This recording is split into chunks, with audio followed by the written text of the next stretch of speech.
Hello साथियों, नमस्कार। स्वागत है आप सभी का। आज हम देखेंगे चुनाव आचार संहिता क्या होती है। हाल ही में 5 राज्यों में विधानसभा चुनाव है, तो जिसके लिए चुनाव आचार संहिता लागू हो गई है। तो आज हम चुनाव आचार संहिता के बारे में देखेंगे, यानी कोड ऑफ कंडक्ट के बारे में हम जानेंगे कि चुनाव आचार संहिता क्या होती है। तो इसके बारे में हम सबसे पहले देख लेते हैं कि जो चुनाव होता है उसमें जो मुख्य चुनाव आयुक्त हैं वो इस समय कौन हैं, उनके बारे में देख लेते हैं हम। साथियों, मुख्य निर्वाचन आयुक्त जो हैं वर्तमान समय में वह हैं सुशील चंद्रा, और इन्होंने अपना जो पद ग्रहण किया है वह 1 अप्रैल 2021 से अपने पद पर आए हुए हैं। 2021 से या देश के सुशील कुमार चंद्रा जो हैं मुख्य निर्वाचन आयुक्त हैं। और हम यह भी जान लेते हैं कि यह चौथे निर्वाचन आयुक्त हैं, यानी इनका जो क्रम है वह चौथे नंबर पर आते हैं। साथियों, यह 24वें नंबर के हैं, यानी देश में अब तक 24 मुख्य निर्वाचन आयुक्त हो चुके हैं। तो सुशील चंद्रा जो हैं 24वें निर्वाचन आयुक्त हैं। और इनके बारे में देख लें हम कि यह जो मुख्य निर्वाचन आयुक्त होते हैं यह अपने पद पर कितने वर्षों तक रहते हैं। तो यह 6 वर्ष होता है। मुख्य निर्वाचन आयुक्त का जो कार्यकाल होता है वह 6 वर्ष होता है। और 6 वर्ष यानी यह अपने पद पर 6 वर्ष तक बने रहेंगे। और अगर 65 वर्ष की आयु अगर ये पूरी कर लेते हैं 6 वर्ष से पहले, अगर मान लीजिए ये 63 साल की उम्र में चुनाव आयुक्त बनाए गए हैं, तो ये अपने पद पर 6 साल तक नहीं रह सकते। ये बस केवल 63 वर्ष इनकी आयु है, तो ये 65 वर्ष के जब हो जाएंगे तब भी इन्हें रिटायर कर दिया जाएगा, इन्हें इनके पद से हटा दिया जाएगा। 6 साल तब नहीं रह पाएंगे। यानी जो मुख्य निर्वाचन आयुक्त होते हैं उनका कार्यकाल तो 6 वर्ष होता है, लेकिन उम्र जो होती है उसका भी बाउंडेशन होता है, अगर 65 वर्ष से अधिक नहीं हो सकते हैं। तो इस प्रकार हमने चुनाव आयुक्त के बारे में देखा। और हम आगे देखते हैं और एक चर्चा कर लें अगर, कि भारत की पहली महिला मुख्य निर्वाचन आयुक्त कौन थी। वह है साथियों वीएस रमा देवी जी हैं, जो 2013 में उनकी निधन हो गया है रमा देवी का। ये पहली मुख्य निर्वाचन आयुक्त थी जो महिला थी।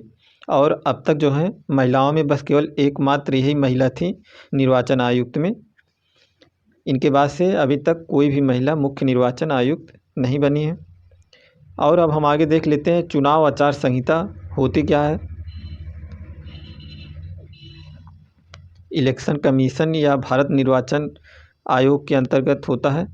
तो हम देख लेते हैं, देश में स्वतंत्र और निष्पक्ष चुनाव कराने के लिए चुनाव आयोग कुछ नियम बनाता है।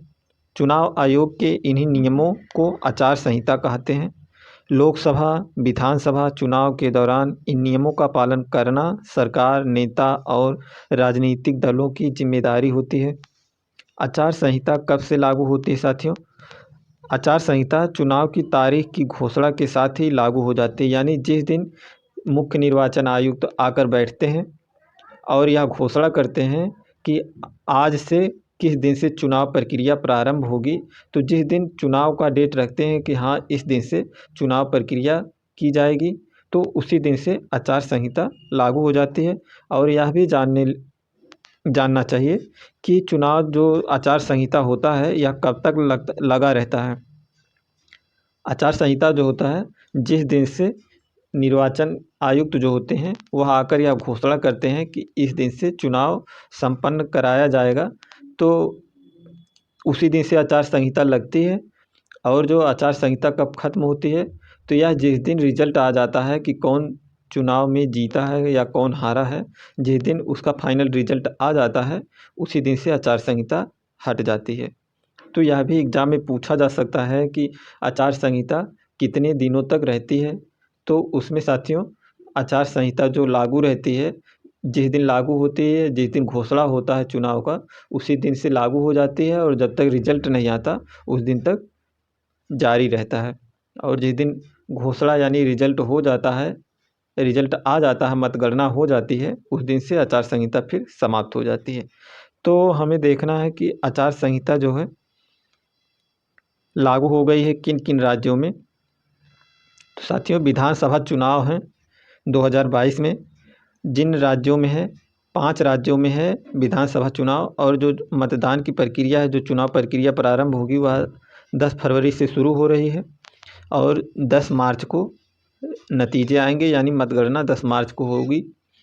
तो आचार संहिता जिस दिन से मुख्य निर्वाचन आयुक्त ने घोषणा की थी उस दिन से लागू हो गई है और यह 10 मार्च को समाप्त हो जाएगी।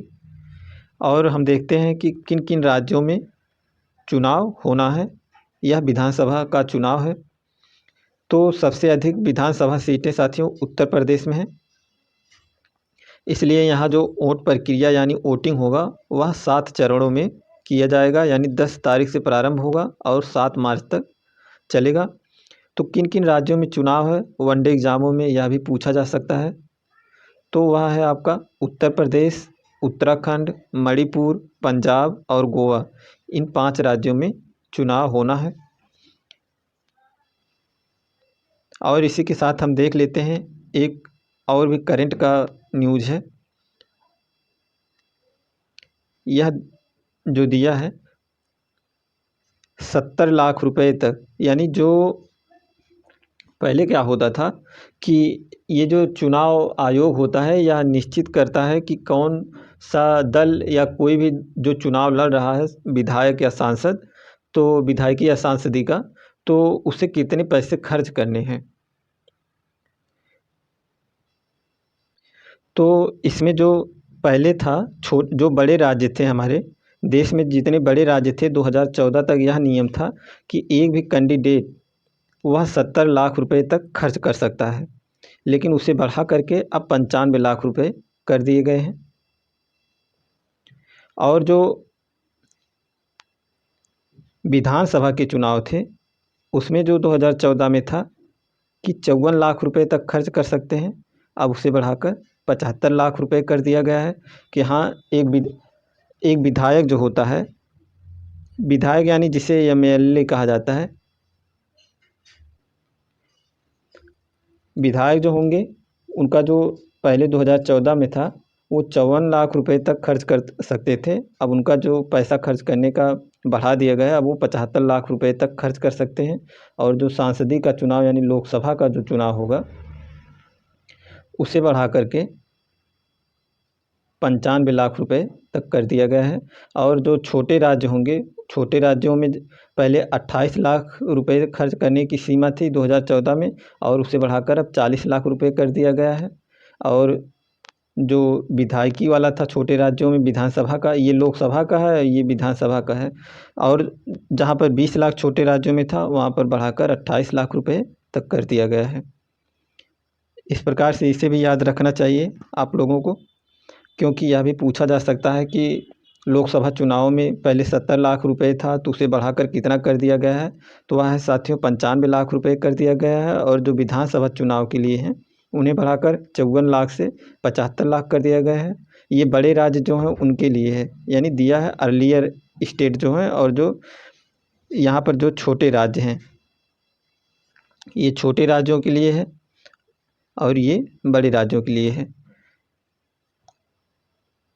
और जो आचार संहिता लागू हो जाती है तो उसमें जो ये राजनीतिक दल होते हैं उनको कौन कौन से नियमों का पालन कराना होता है, तो उसे भी हम देख लेते हैं।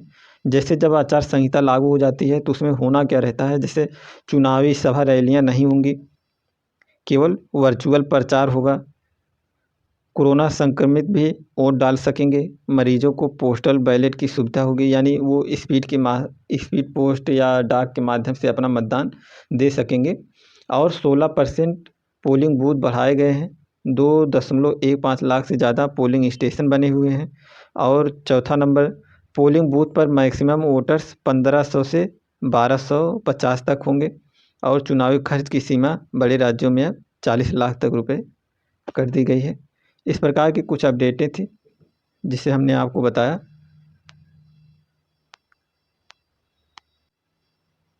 और क्या होता है साथियों, इसके अंतर्गत जैसे आचार संहिता लागू हो जाती है तो इसमें जो राजनीतिक दल होते हैं उन्हें जैसे अपने गाड़ी पर झंडे लगाकर नहीं चलना होगा।